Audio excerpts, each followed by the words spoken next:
नमस्कार मित्रांनो, art of trade हंटिंगमध्ये तुमचं मनापासून स्वागत आहे. आजचा हा व्हिडिओ फक्त एक सामान्य प्रेझेंटेशन नाही, तर हा आहे stock market complete guide. Share बाजार म्हणजे काय, तिथून सुरुवात करून प्राइस ॲक्शन, स्टॉक्सची निवडून प्रक्रिया आणि प्रत्यक्ष गुंतवणुकीचा टप्प्याटप्प्याने प्रवास. या सगळ्या गोष्टी आज आपण अतिशय सोप्या भाषेत समजून घेणार आहोत. जर तुम्ही शेअर मार्केटमध्ये बिगिनर असाल किंवा तुमची बेसिक संकल्पना क्लिअर करायची असेल, तर हा व्हिडिओ शेवटपर्यंत नक्की बघा. ट्रेड हंटिंगची कला शिकण्यासाठी आणि मार्केटमध्ये एक डिसिप्लिन ट्रेडर आणि इन्व्हेस्टर बनण्यासाठी. चला, सुरुवात करूया आपल्या आजच्या या मास्टर क्लासला. सुरुवात करूया पार्ट 1 पासून, बेसिक्स ऑफ स्टॉक मार्केट आणि प्रायमरी कॉन्सेप्ट्स. शेअर मार्केटचे मूळ आधारस्तंभ काय आहेत ते आधी समजून घेऊया. सर्वप्रथम, शेअर बाजार म्हणजे काय? What is share market? सोप्या भाषेत सांगायचं तर हे 3 महत्त्वाच्या स्तंभांवर चालतं.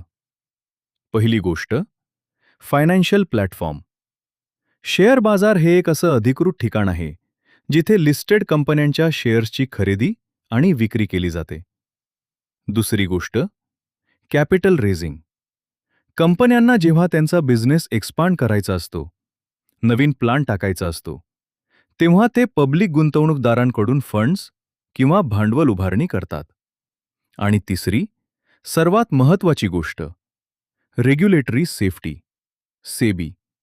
जसं बँकांसाठी आरबीआय आहे, तसं शेअर बाजारावर नियंत्रण ठेवण्यासाठी आणि तुमच्या माझ्यासारख्या रिटेल इन्व्हेस्टर्सच्या हिताचे रक्षण करण्यासाठी SEBI, securities and exchange board of India, ही मध्यवर्ती संस्था काम करते. त्यामुळे हा बाजार पूर्णपणे सुरक्षित आणि ट्रान्सपरंट आहे. भारतात प्रामुख्याने 2 प्रमुख स्टॉक एक्सचेंजेस आहेत, बीएसई आणि एनएसई. बीएसई म्हणजेच Bombay stock exchange.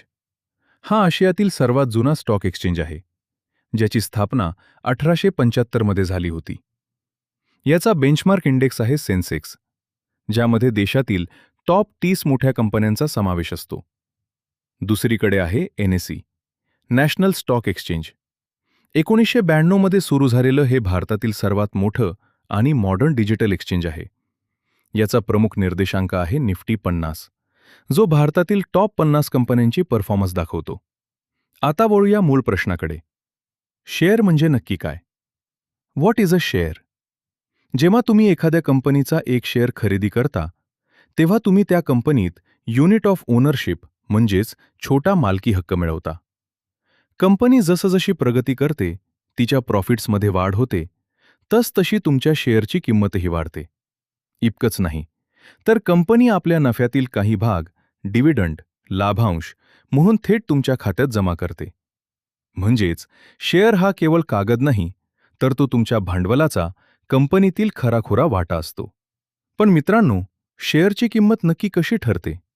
How share price moves, यामागे एक साधा नियम काम करतो, डिमांड अँड सप्लाय प्रिन्सिपल. जेव्हा बाजारात बयर्स हे सेलर्सपेक्षा जास्त असतात, म्हणजेच हाय डिमांड असते, तेव्हा शेअरची किंमत वेगाने वर जाते, प्राइस गोज अप.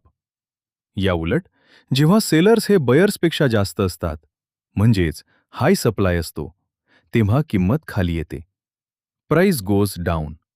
या डिमांड आणि सप्लायला ट्रिगर करतात मार्केट फॅक्टर्स, जसे की कंपनीचे क्वार्टरली अर्निंग्स, नवीन ऑर्डर्स, आर्थिक घडामोडी किंवा बाजारातील महत्त्वाच्या बातम्या. मार्केटमध्ये काम करताना 2 मुख्य मार्ग असतात, इन्व्हेस्टिंग आणि ट्रेडिंग. यातील फरक समजणं अत्यंत गरजेचं आहे. इन्व्हेस्टिंग याचा उद्देश असतो लॉंग टर्म वेल्थ क्रिएशन. इथे तुमचा टाइम होरायझन 5 ते 10 वर्षापेक्षा जास्त असतो. यात आपण फंडामेंटल एनालिसिस करून मजबूत कंपन्या शोधतो आणि पॉवर ऑफ कंपाऊंडिंगचा फायदा घेतो. ट्रेडिंग इथे ध्येय असतं शॉर्ट टर्म प्राइस प्रॉफिट, मग ते इंट्राडे असो किंवा स्विंग ट्रेडिंग. याचा कालावधी एका दिवसापासून काही आठवड्यांचा असू शकतो आणि हे पूर्णपणे टेक्निकल चार्ट्स, इंडिकेटर्स आणि मोमेंटमवर आधारित असतं. जर तुम्हाला तुमची गुंतवणुकीची प्रवास सुरू करायचा असेल, तर या 4 सोप्या टप्प्यांचा वापर करा. स्टेप 1, एका चांगल्या रिप्युटेड ब्रोकरकडे तुमचं डीमॅट अकाउंट उघडा. स्टेप 2.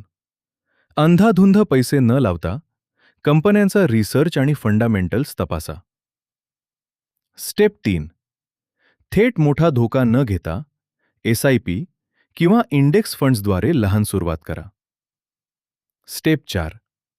बाजारातील चढउतारांना न घाबरता स्टे इन्व्हेस्टेड लाँग टर्म, कारण खरोखर मोठी संपत्ती वेळेसोबतच तयार होते.